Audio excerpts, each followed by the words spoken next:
Halo semuanya, pada kesempatan kali ini saya akan menjelaskan tentang penjelajahan samudra oleh bangsa Spanyol, yaitu Ferdinand Magellan dan Juan Sebastian Delcano. saya James. Saya Excel.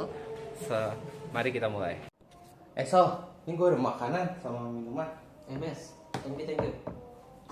Lu tau gak sih Mes, apa itu pelayaran samudera? Apa? Nah, pelayaran samudera itu pelayaran yang luas dan jauh melintasi samudera. Biasanya, pelayaran ini itu melibatkan perjalanan ke luar negeri dan melintasi wilayah perairan yang luas dan terbuka. Nah, lu tau gak sih apa aja faktor-faktor yang menyebabkan pelayaran itu? Oh, gue tahu 3 faktor kan, gold, glory, sama gospel. Kalau gold itu kan mencari kekayaan dari negara yang mereka kolonialisme. Contohnya tuh kayak emas, perak, sama rempah-rempah. Nah, karena kan waktu itu rempah-rempah itu dianggap lebih berharga daripada emas. Lalu yang kedua ada glory. Glory itu kan mencari kekuasaan dan mencari kejayaan negara-negara yang mereka kolonialisme. Contohnya tuh kayak beberapa negara yang Inggris kolonialisme sekarang menjadi negara-negara yang mendukung Inggris. Lalu yang ketiga adalah gospel.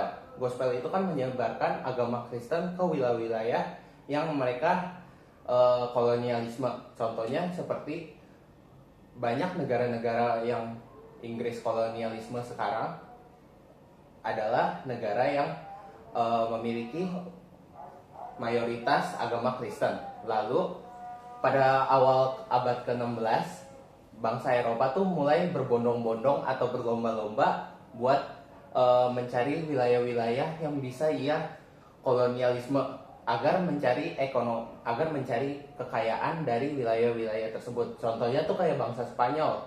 Bangsa Spanyol itu kan didukung sama Ferdinand Magellan. Nah, lu tau gak sih Ferdinand Magellan itu bukan orang Spanyol, dia tuh orang Portugis. Nah, kenapa dia mengabdi kepada Spanyol?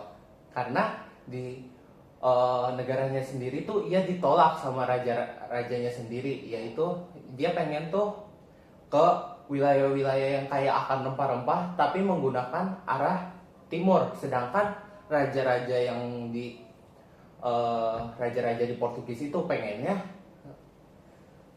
Ferdinand Magellan itu lewat ke arah barat. Nah, terus karena itu Ferdinand Magellan karena merasa ditolak sama negaranya sendiri, dia tuh malah pergi ke negara tetangganya yaitu Spanyol. Dia tuh malah minta ke Raja Charles I buat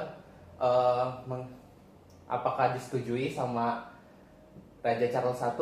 Tapi sayangnya Raja Charles I itu nyetujuin dan membiayai ekspedisi besar-besaran Ferdinand Magellan menuju ke negara-negara wilayah yang kaya akan rempah-rempah. Nah, bener tuh Mes. Habis itu kan, Ferdinand Magellan itu pada tahun 1519 dipercaya oleh Spanyol untuk melakukan ekspedisi besar-besaran dengan menggunakan 5 kapal, yaitu kapal Trinidad, San Antonio, Conception, Santiago, dan Victoria. Nah, dengan kelima kapal ini, mereka itu memiliki satu tujuan utama. Tujuannya itu mencari jalur ke arah barat untuk menuju ke daerah-daerah yang kaya akan rempah-rempah.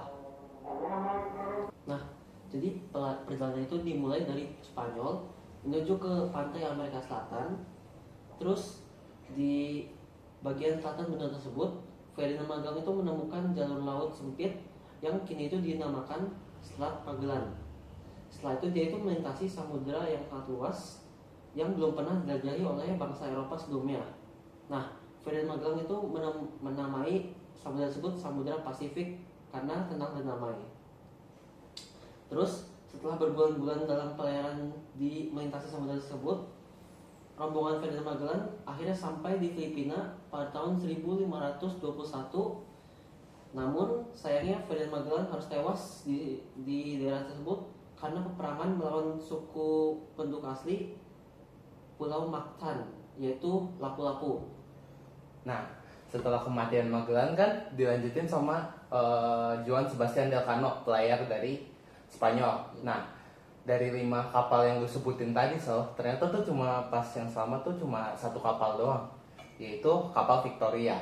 Nah, terus Juan Sebastian Elcano itu membawa sisa dari awak-awak kapal yang selamat itu kembali ke Spanyol melewati Samudra Hindia, terus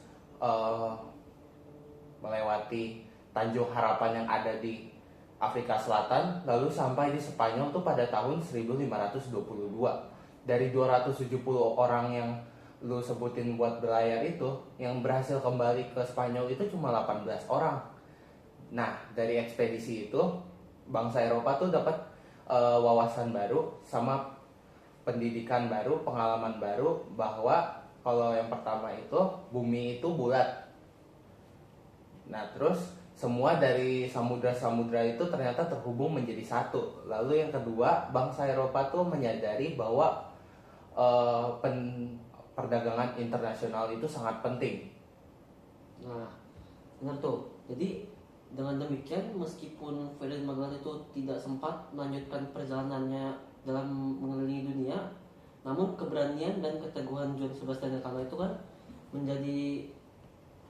menjadikan ekspedisi tersebut sebagai tonggak penting bagi sejarah pelayaran samudra oleh bangsa Eropa.